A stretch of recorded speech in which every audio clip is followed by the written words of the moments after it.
Assalamualaikum warahmatullahi wabarakatuh. Perkenalkan, nama saya Yulaika Safitri dari kelas C2 dengan NIM 17552011182. Di sini saya akan mempresentasikan tugas PSSI, yaitu dengan judul Perencanaan Rancangan Strategi Sistem Informasi Seminar Online Studi Kasus Universitas Muhammadiyah Tangerang. Latar belakang, dampak pandemi sangat terasa di dunia pendidikan. Untuk mengurangi angka penyebaran COVID-19 dan kegiatan pendidikan dapat berjalan seperti biasanya, maka pemerintah melakukan beberapa upaya untuk mengurangi angka tersebut. Dengan salah satunya diterapkan sistem pendidikan di Indonesia. Pelaksanaan kegiatan belajar mengajar dilakukan dengan sistem online atau sistem dalam jaringan atau daring sejak bulan Maret 2020. Sehingga untuk mengadakan seminar secara offline selama masa pandemi bukan hal yang mudah.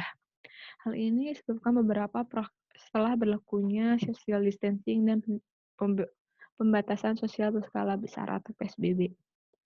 Selain itu, kurangnya fasilitator terutama media elektronik bagi pihak penyelenggara dalam mempromosikan seminar yang akan diselenggarakan juga menjadi kendala yang perlu diatasi.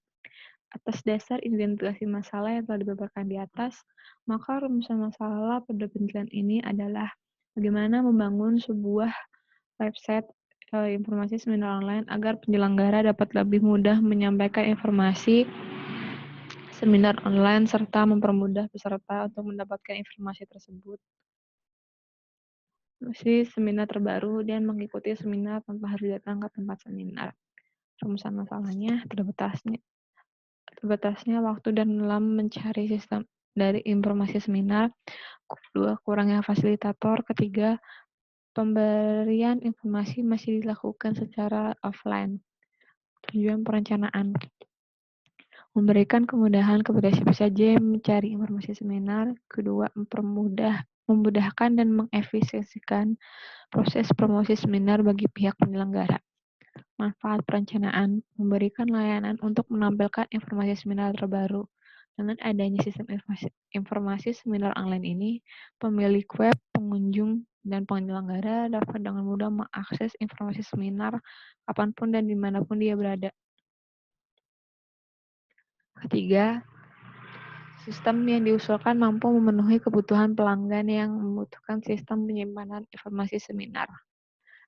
Preliminary, prinsip yang pertama yaitu keputusan perencanaan strategi sistem informasi harus mengacu pada tujuan strategis dan proses sistem informasi di Universitas Muhammadiyah Tangerang. Tujuannya adalah mendukung kemampuan adaptasi terhadap proses pendidikan. Kedua, pengelolaan arsitektur harus user-friendly. Tujuannya meningkatkan kemampuan untuk berbagi data dan sumber daya lain dalam layanan kepada pengguna dan membantu kerja sama antar divisi. Ketiga, aplikasi independen. Tujuannya untuk dapat berjalan dan cocok dengan segala jenis hardware dan sistem operasi.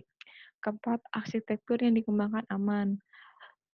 Tujuannya adalah mampu bertahan di serangan seperti virus, worm, spam, hack, phishing, dan lain-lain. Kedua, dapat meminimalisir dampak akibatnya. Ketiga, kelima, untuk melindungi hak akses pihak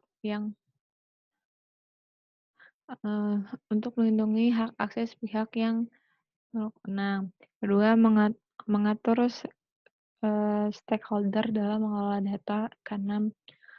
Prinsip keenam, arsitektur dirancang agar mudah melakukan penambahan dan pengembangan.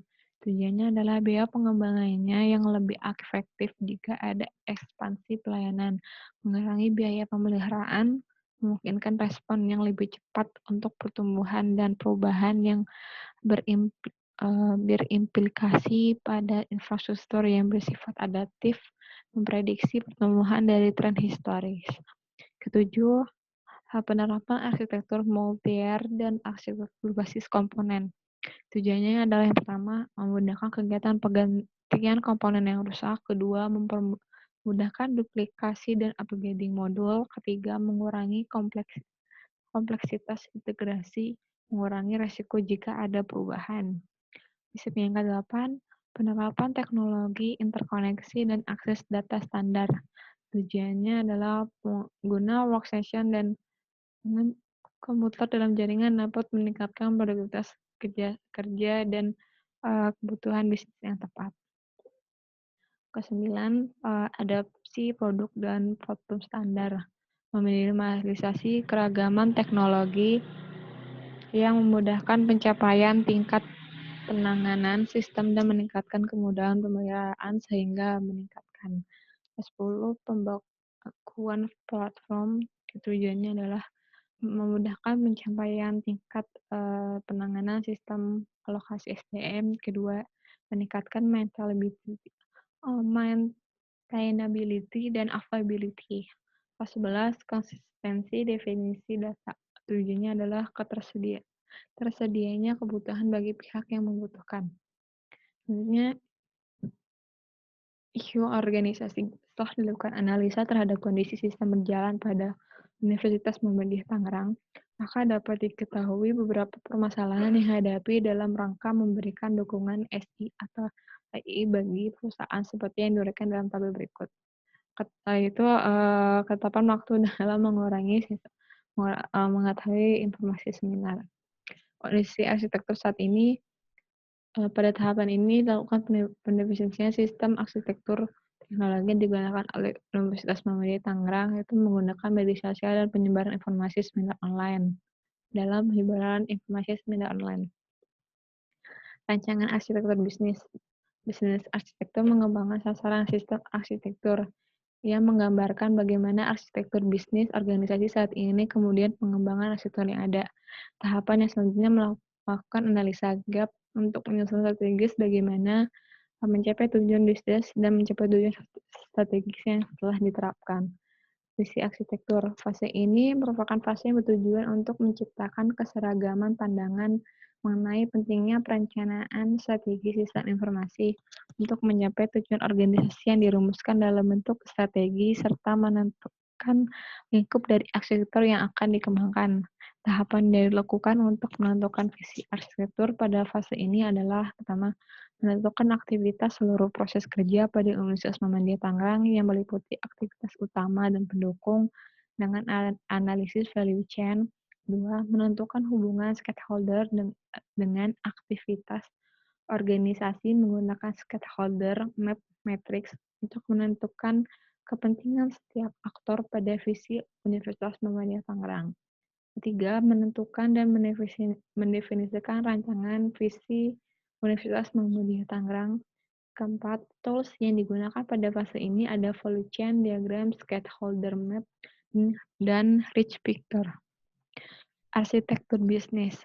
Pada fase ini, penulis akan menentukan model bisnis, sejarah perusahaan, proses, fungsi, dan aktivitas yang diinginkan berdasarkan skenario bisnis dari aspek geografis, informasi, fungsional, dan organisasi dari lingkungan bisnis. Penjelasan alur skenario bisnis yang akan digambarkan menggunakan business use case diagram. Tahapan yang dilakukan pada fase ini adalah mengidentifikasi sejarah Universitas Muhammadiyah Tangerang.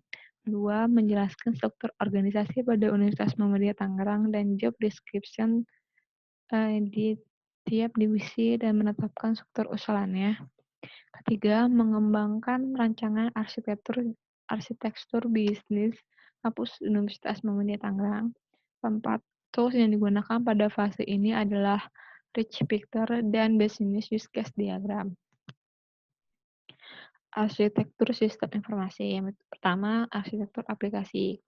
Pada arsitektur aplikasi dilakukan identifikasi kandidat aplikasi, menentukan jenis aplikasi yang dibutuhkan untuk memproses data dan mendukung bisnis, serta membuat pemodelan arsitektur bisnis. Tahapan yang dilakukan pada fase ini adalah pertama, mendefinisikan aplikasi-aplikasi yang dirancang untuk proses bisnis pada Universitas Muhammadiyah Tangerang, memodelkan aplikasi-aplikasi yang dirancang, menjelaskan manfaat aplikasi yang dirancang. 4. Pemodelan menggunakan activity diagram. Terus yang digunakan fase ini adalah activity diagram dan application portfolio katalog. Yang kedua adalah arsitektur data. Pada arsitektur data dilakukan identifikasi seluruh komponen data yang digunakan oleh aplikasi untuk menghasilkan informasi yang dibutuhkan. organisasi berdasarkan kebutuhan area, fungsional, bisnis yang ditetapkan.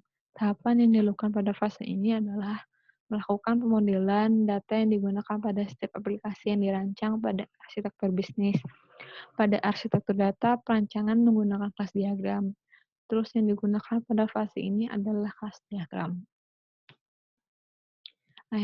Thank you so much. Terima kasih atas partisipasinya. Kurang lebihnya mohon maaf.